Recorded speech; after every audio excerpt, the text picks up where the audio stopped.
श्री शिवाय नमस्तु। काशी में जो शिव जी की स्थापना कौन ने करी? काशी में जो शंकर भगवान बैठे उनकी स्थापना करी थी शनि महाराज ने। किसने करी थी? शनि महाराज ने।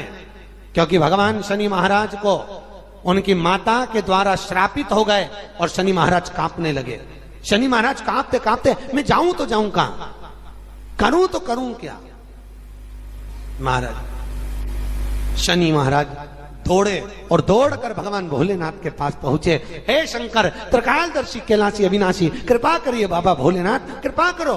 क्योंकि दुनिया में 33 करोड़ देवी देवता हैं जिनको शनि लग सकता है, केवल एक किसको छोड़कर?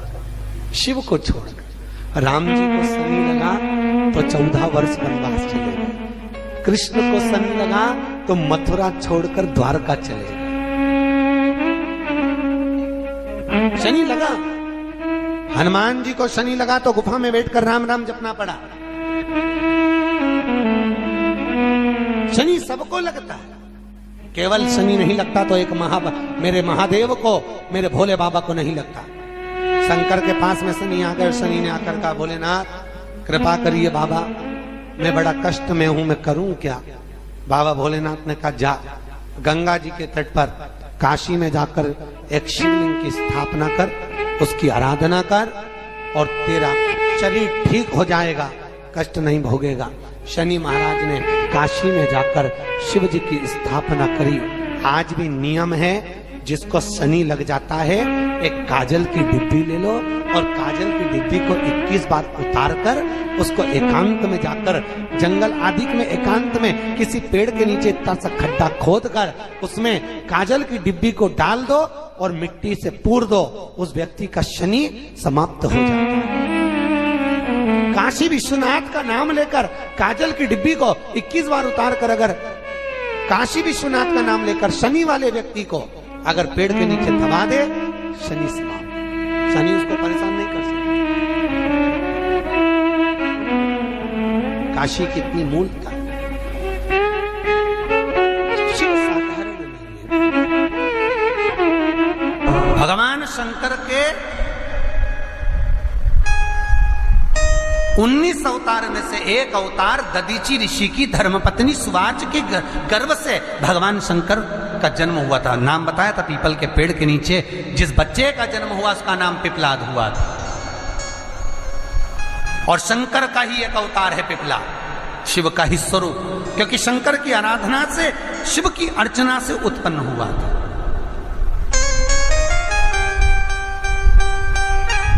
तो जो पिपलाद जन्म थे उन पिपलाद को भी दुख हुआ था।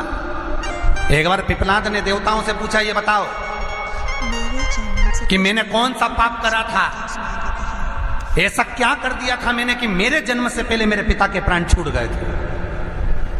तो 33 कोटि देवता, भगवान विष्णु, ब्रह्मा पिपलाद से कहते हैं, तुम्हारे पिता के प्राण देवताओं के हित के लिए निकले थे और एक कारण था, शनि ने कुदृष्टि तुम्हारे पिता पर दे दी थी, इसलिए तुम्हारे पिता को तो प्राण त्यागना ही थे।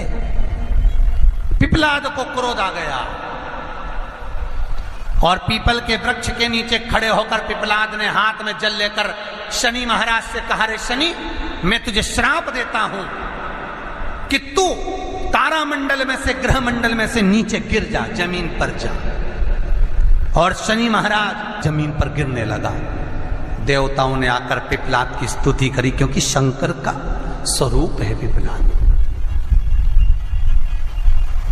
पिपलाद शंकर का स्वरूप, स्तुति करी, आप क्षमा करो शनि देवता को। शनि को लाकर खड़ा कर दिया। तब पिपलाद ने देखा क्षमा मांगने आया है तो क्षमा कर दिया, पर एक शब्द शनि देव तेरे को कहता हूं। शंकर स्वयं पिपलाद के रूप में शनि से कहते हैं, शनि सुन, जन्म लिए बच्चे से लेकर 16 वर्ष की आयु तक, 16 वर्ष की आयु तक शनि कभी किसी बच्चे पर प्रभाव नहीं देगा। यदि जन्म लिए बच्चे से लेकर 16 वर्ष की आयु तक किसी बच्चे पर शनि की कुदृष्टि पड़ेगी तो शनि तारा मंडल से, ग्रह मंडल से जमीन पर गिर जाएगा। शनि ने हाथ जोड़कर निवेदन करा, कभी मैं जन्म लिए बच्चे से लेकर 16 वर्ष तक के बच्चे को कभी कष्ट नहीं दूंगा, मेरी कुदृष्टि नहीं पड़ेगी, मेरी कुदृष्टि नहीं पड़ेगी। हमारे शास्त्र वर्णन करते हैं कि दरवाजे पर नींबू और मिर्ची क्यों टांगा जाता है, दुकान के बाहर, घर के बाहर नींबू मिर्ची क्यों टांगते हैं? क्योंकि लक्ष्मी और दरिद्रता, इन दोनों देवियों को भगवान विष्णु का वर है कि ये प्रतिदिन भूमंडल पर विचरण करने के लिए जाएंगी। प्रतिदिन, रोज, प्रतिदिन लक्ष्मी और दरिद्रता दोनों भ्रमण के लिए निकलेंगे। और जिसके घर में मिष्ठान रखा होगा, उसके घर में लक्ष्मी मीठा खाने के लिए अंदर प्रवेश कर जाती है। और नींबू और मिर्ची दरवाजे पर इसलिए बांधते हैं कि दरिद्रता हमारे घर में प्रवेश ना करे, वो दरवाजे से खाकर ही चली जाए, दरवाजे से। एक बात बहुत ध्यान रखना, जिसके घर में फ्रिज में, डलिया में या रसोई घर में नींबू और मिर्ची ये दोनों एक ही जगह रखे रहते हैं, उसके घर में कभी शांति नहीं रहती है। सास बहू का, ननंद भाभी का, भाई भाई का, परिवार में कुछ ना कुछ क्लेश जरूर ही होगा। 4 दिन अगर अच्छे निकल गए तो 5वें दिन क्लेश का जाएगा, 5 दिन अच्छे निकल गए 6ठा दिन क्लेश का जाएगा। कुछ ना कुछ, एक जरा सी कटोरी पड़ी है उसके पीछे विवाद चालू हो जाएगा, जरा सा पानी ढुल गया उसके पीछे विवाद चालू हो जाएगा, बेडशीट बदल रहे थे उसके पीछे विवाद चालू हो जाएगा, पति कक्ष में आया विवाद चालू हो जाएगा, तुमने एक शब्द कहा, कोई लड़ाई की बात नहीं करी, फिर भी विवाद चालू हो जाएगा। समझ लेना कि घर के रसोई घर में या फ्रिज में नींबू और मिर्ची साथ रखा हुआ है तो वो क्लेश तो देगा ही। पंडितों से पूछोगे, ज्योतिषाचार्यों से पूछोगे, वो कहेंगे मोती पिना दो, कोई कहेगा पितृदोष हो गया, कोई कहेगा कालसर्प दोष हो गया, कोई कहेगा वास्तु दोष हो गया, पर वो आपको ये नहीं बताएंगे कि नींबू और मिर्ची एक डलिया में रखा हुआ है। ये हमारा वेद, हमारा शास्त्र बताएगा कि नींबू और मिर्ची ये दरिद्रता देवी को प्रिय है, और जहां नींबू और मिर्ची साथ रखा वहां दरिद्रता प्रवेश कर जाती है, और दरिद्रता गई तो वो क्लेश उत्पन्न करती है, जिससे इसके घर में सुख ना रहे। सुख नहीं रहेगा तो लक्ष्मी नहीं रहेगी, दरिद्रता उसके घर में आराम से रह सकती है। अब बहुएं कहीं किसी से पूछ रही, सास किसी से पूछ रही, हमारे घर में शांति नहीं, हमारी बहू बहुत अच्छी थी पहले, बहुत क्लेश करती है, हमारी सास बहुत अच्छी थी, बहुत क्लेश करती है, घर में विवाद इतना ज्यादा होता है। गुरुजी, जरा सी बात के पीछे विवाद होगा इतना बड़ा फैल जाएगा, पति पत्नी में जरा सी बात होगी इतना बड़ा फैलाना हो जाएगा, बच्चों को थोड़ा सा समझाओ इतना बड़ा फैलाना हो जाएगा। कारण क्या है? उसका कारण है तुम्हारे घर में जरूर एक डलिया के अंदर नींबू और मिर्ची या फ्रिज के एक बॉक्स के अंदर नींबू और मिर्ची रखा हुआ है, उसका क्लेश तुम्हारे यार रहेगा ही, सदा रहे। इसलिए महाराज नींबू मिर्ची दरवाजे पर टांगा जाता है, बाहर संग नहीं, बाहर जाए। एक बात बहुत सुंदर है, जैसे दूध और दही दोनों एक ही झोले में, एक ही बैग में, एक कैरी बैग के अंदर दूध और दही अलग अलग पॉलिथीन में बंधे हुए हैं, अलग अलग डोलची में, अलग अलग डब्बे में रखे हुए हैं। एक व्यक्ति एक ही बैग के अंदर दूध और दही ये दोनों चीज अगर लेकर घर के अंदर आता है तो उसके घर में संपदा की तो कमी आती ही है, उसके घर में संपदा टिकती नहीं है। घर में अगर लाख रुपए रखे हैं तो 3 दिन या 4 दिन के अंदर वो पैसा वापस जाना है। दही और दूध अगर एक ही साथ आया है, एक ही व्यक्ति एक ही झोले में, एक ही बैग में, एक ही कैरी बैग में अगर लेकर आया है, उसी तरह नींबू और मिर्ची का भी क्रम है महाराज। कई कई सब्जी वाले उसको एक साथ बांध देते, नहीं नहीं, नींबू भले अलग बैग में डाल लो, पन्नी में अलग बांध कर या झोले में अलग बांध कर मिर्ची रख लो, वो चल जाएगा, पर एक साथ अलग हुआ। मेरे को मालूम है दरिद्रता कि तेरे को खट्टा और तीखा पसंद है, इसीलिए महाराज हमारे हिंदू धर्म में बेटी की विदाई में 4 चीजें नहीं दी जाती। बेटी की विदाई में 4 चीजें नहीं देते। पहली झाड़ू, दूसरी सुई, तीसरी चलनी और चौथा अचार की बरनी।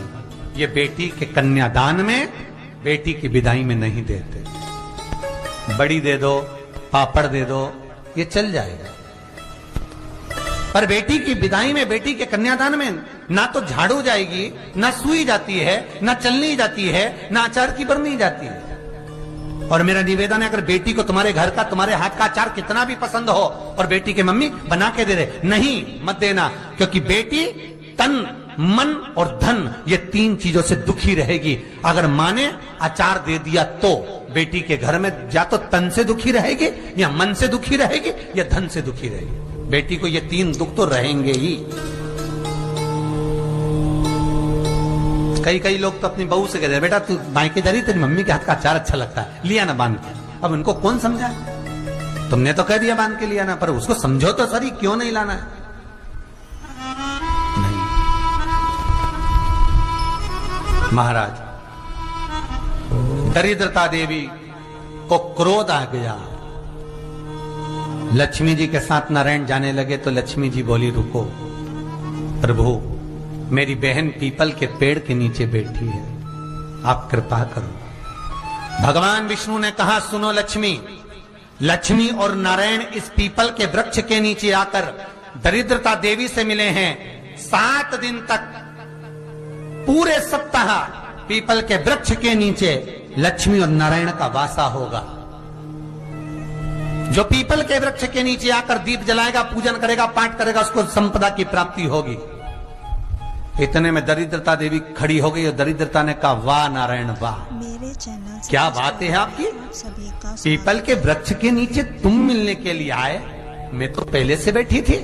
7 दिन तुमने अपने कर लिए, इसमें 1 दिन मेरा होगा। भगवान ने कहा, कौन सा?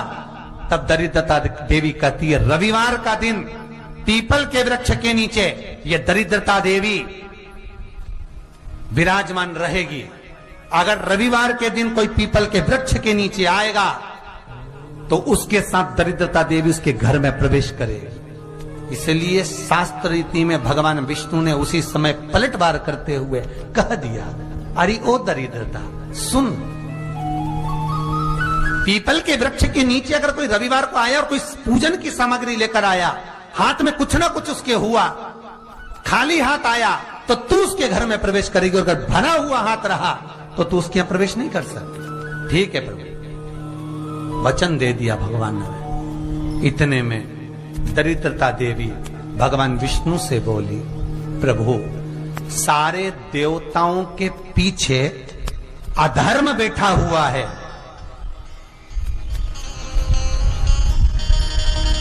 सारे देवताओं के पीछे अधर्म बैठा हुआ है।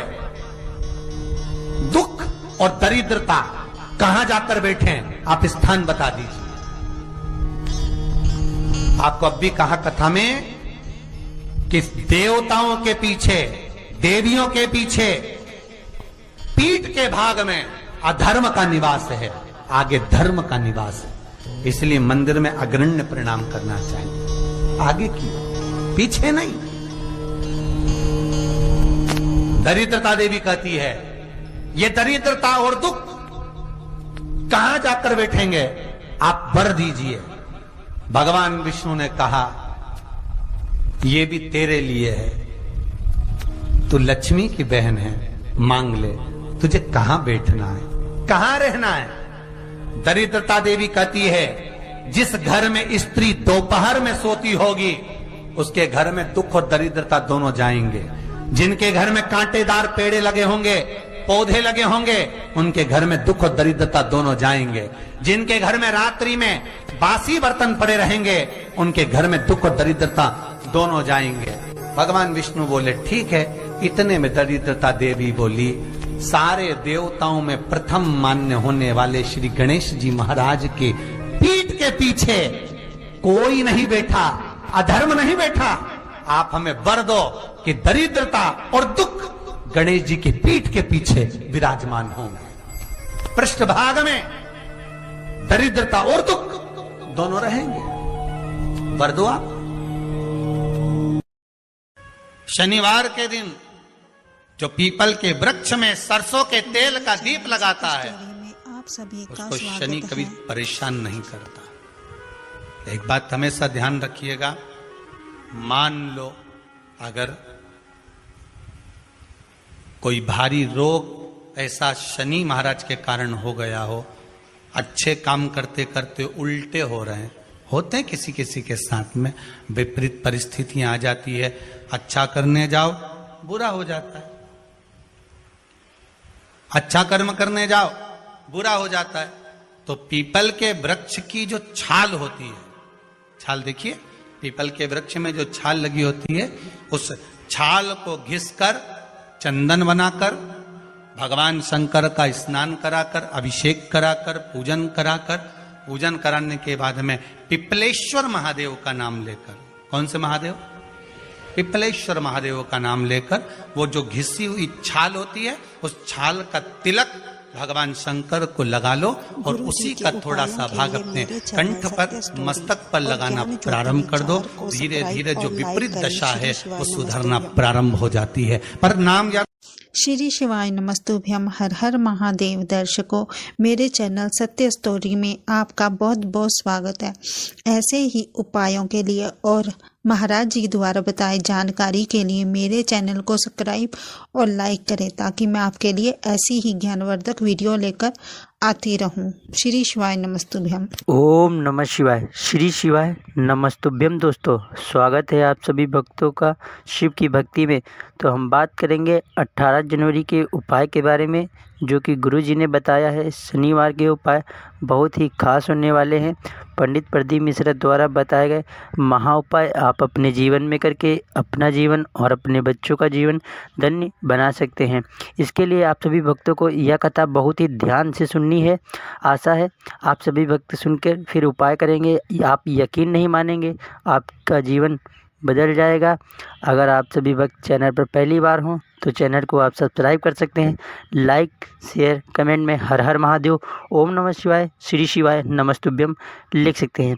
गुरु जी कहते हैं कि श्री शिवाय नमस्तुभ्यम बोलने से या लिखने से सारे कष्ट दूर होते हैं। हर हर महादेव।